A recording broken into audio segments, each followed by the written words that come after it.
Latest టెక్నాలజీతో చిన్న injection తో నన్ను పూర్తి ఆరోగ్యవంతురాలను చేశారు. Elite spine and pain management centre, Manikonda, Dilsukh Nagar. Vizianagaram జిల్లా చీపురుపల్లి నియోజకవర్గంలో ఇంటింటా ప్రచారంలో అయితే మాత్రం బెల్లాన చంద్రశేఖర్ కుటుంబ సభ్యులు అయితే మాత్రం చేస్తున్న పరిస్థితి కనిపిస్తుంది. ఈ రోజు మనతో పాటు వాళ్ళు ఉన్నారు, వాళ్ళనే తెలుసుకుందాం. ఈ రోజు చూసుకుంటే ఇంటింటా ప్రచారంకి అయితే మీరు కూడా బయలుదేరుతున్న పరిస్థితి కనిపిస్తుంది. ప్రజలు ఎటువంటి స్పందన వస్తుంది? అందరికీ నమస్కారం. ఈ నెల 13వ తారీఖున జరిగే ఎన్నికల్లో మన చీపురుపల్లి నియోజకవర్గంలో ఎమ్మెల్యేగా గౌరవనీయులు పెద్దలు బొత్స సత్యనారాయణ గారు ఎమ్మెల్యేగా నించుంటున్నారు. మరి ఎంపీగా బెల్లాన చంద్రశేఖర్ గారు నించుంటున్నారు. ఈ ప్రాంతం వరకు వస్తే ఎవరిని అడిగినా చెప్పేది ఒకటే చెప్తారు. ఇద్దరు వ్యక్తులు అవనియండి, ఏ రోజు అవనియండి, ఏ టైం అవనియండి, ఏ కష్టం వచ్చినా సరే ప్రజలకు అందుబాటులో ఉండే నాయకులు వీళ్ళిద్దరు. అందుకే ఎప్పటి నుంచో ఎన్నేళ్ల నుంచో వాళ్ళని ప్రజలు ఆశీర్వదిస్తూ వస్తున్నారు. ఇంకా ఇంటింటికి జరిగిన సంక్షేమం అంటే మన జగనన్న పెట్టిన ప్రతి కార్యక్రమం ప్రజల వద్దకు వాళ్ళ ఇంటి వరకే వెళ్ళేలాగా, మధ్యలో ఏ ఇబ్బంది వచ్చినా ఎవరు వచ్చినా మాకు ఈ పథకంలో ఈ ఇబ్బంది ఉంది, మాకు ఇది రాలేదు, ఈ పథకం మాకు రాలేదంటే వెంటనే స్పందించే నాయకులు వీళ్ళు. కాబట్టి ప్రతి ఒక్కరు అది గమనించి మేము ఎక్కడికి వెళ్ళినా అశేషమైన ఆదరణ. వెళ్తే మీరు రావక్కర్లేదమ్మా, మా బాధ్యతగా మేము వెళ్ళి మీకు ఓటేసే పరిస్థితి ఈరోజు వచ్చింది అని మాకు చెప్తున్నారు. దానికి చాలా సంతోషిస్తున్నాం.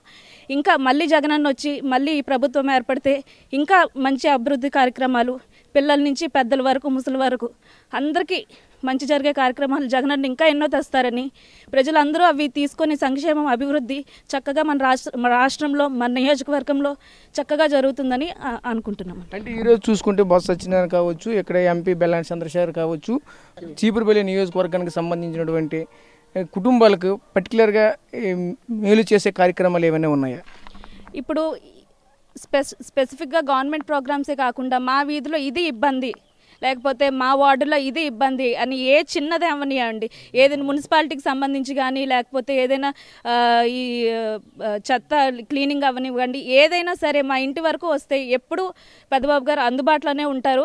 అందుబాటులో ఉండి వెంటనే తక్షణమే కన్సర్న్డ్ పార్టీస్కి, పంచాయతీ ఆఫీస్ అయితే పంచాయతీ ఆఫీస్కి వాళ్ళకి, వాటర్ వర్క్స్ అయితే వాటర్ వర్క్స్ వాళ్ళకి వెంటనే పిలిచి అప్పటికప్పుడే ఆ ప్రాబ్లమ్ సాల్వ్ చేయడం జరుగుతుంది. ఆ ప్రాబ్లమ్ సాల్వ్ చేయడంలో అతను పర్సనల్గా తీసుకొని దాన్ని ఫాలో అప్ చేసి అది క్లియర్ అయినంత వరకు వాళ్ళు ఖచ్చితంగా ఆ ప్రాబ్లం మీద దృష్టి పెడతారండి. ఇప్పుడు మీరు ఇంటింటికి వెళ్తున్నారు కదా, ప్రజలు ఎటువంటి స్పందన వస్తుంది? చాలా చక్కనైన స్పందన. ఎవరు మాకు ఇది రాలేదు, మాకు ఈ అర్హత ఉండి ఇది రాలేదని చెప్పిన వాళ్ళు ఒక్కరు కూడా లేరండి ఇప్పటి వరకు. ఏదైనా ఇప్పుడు మేము వినేది ఒకటి ఏంటి అంటే మాకు పెన్షన్ ఈ నెల రాలేదు, ముందు నెల రాలేదు, అది కూడా మనకు తెలుసు ఎందువల్ల ఆగింది ఇంటి వరకు అని. అంతే తప్ప మాకు ఈ అర్హత ఉండి మాకు ఈ పథకాలు మాకు రానివ్వలేదు అని ఒక నాయకుల మీద కానీ, లోకల్ నాయకుల మీద కానీ, ఇంకొకరి మీద కానీ వచ్చిన కంప్లైంట్ అంటూ ఏం లేదు. ముందు ఎన్నికల్లో చూస్తే వెళ్తే అమ్మ మాకు పెన్షన్ రాలేదు, మా వయసు ఉంది మాకు పెన్షన్ రాలేదు, మాకు ఇల్లు రాలేదు, మాకు కొలైలు రాలేదు, ఇలా చెప్పిన వాళ్ళు చాలామంది ఉన్నారు. కానీ ఇప్పుడు వెళ్తే ఎక్కడికి వెళ్ళినా సరే మాకు చక్కగా పథకాలు అందుతున్నాయి, ఇంటి వరకు అందుతున్నాయి, అమ్మఒడి బాగుంది, అన్నీ అందుతున్నాయి అని చెప్పిన వాళ్ళే కానీ మాకు అర్హత ఉండి లేదు అని చెప్పిన వాళ్ళు అయితే లేరండి. అంటే ఇప్పుడు ఒక విధంగా చూసుకుంటే ఒకవైపు ప్రజెంట్ ఉన్నటువంటి ప్రతిపక్షం టీడీపీ అయితే మాత్రం అసలు అభివృద్ధి లేదు, అంతా సంక్షేమం మీదే చూస్తున్నారు, అభివృద్ధి లేదు అని చెప్తున్నారు. ఆ అభివృద్ధి అనేది మీకు కనిపిస్తుందా? ఇప్పుడు ఇంటింటికి వెళ్ళేటప్పుడు ఏమైనా చెప్తున్నారా? అభివృద్ధి అంటే పెద్ద బిల్డింగ్ల అభివృద్ధి, పెద్ద బిల్డింగ్లు, పెద్ద పెద్ద మాల్స్, అందరూ సాఫ్ట్వేర్ ఉద్యోగాలు చేస్తేనే అభివృద్ధి అని నేను అడుగుతున్నాను. అభివృద్ధి అంటే చదువు లేనివాడు చక్కగా మంచి యూనిఫామ్ వేసుకొని 3 పూట్ల తిని చక్కగా ప్రైవేట్ స్కూల్కి మిగతా వాళ్ళు ఎలా వెళ్తున్నారో అంతే ఆనందంగా వెళ్ళి చదువుకొని రావడం కూడా అభివృద్ధి.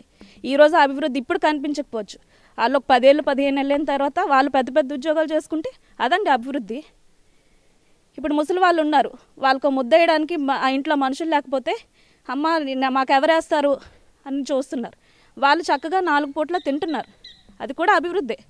ఇప్పుడు స్కూల్స్ ఉన్నాయి, గవర్నమెంట్ హాస్పిటల్స్ ఉన్నాయి. ముందు ఎలా ఉండేవండి, ఎవరైనా గవర్నమెంట్ హాస్పిటల్కి వెళ్తే అయ్యో మా దగ్గర డబ్బులు ఉంటే మేము ఇంకా మంచి వైద్యం చేసుకోవాలం కదా అనే ఆలోచన ఉండేది. ఇప్పుడు అలా లేదు. ఎవరైనా మినిమం ప్రైవేట్ హాస్పిటల్లో ఎలా ఉంటుందో బేసిక్ ప్రతిదీ గవర్నమెంట్ హాస్పిటల్ ఉంటుంది, అది కూడా అభివృద్ధి.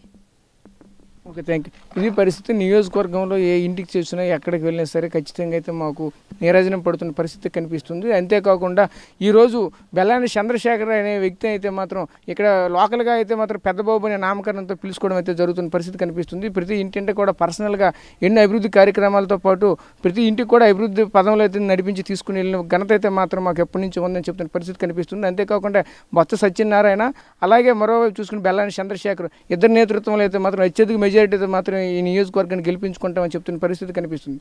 కెమెరా పర్సన్ నాయుడుతో రాజేష్, RTV, చీపురుపల్లి నుంచి. నమస్తే అండి.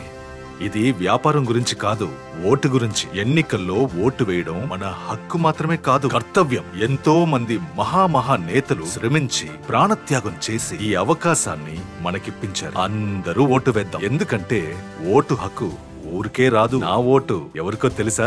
అది సీక్రెట్ అండి.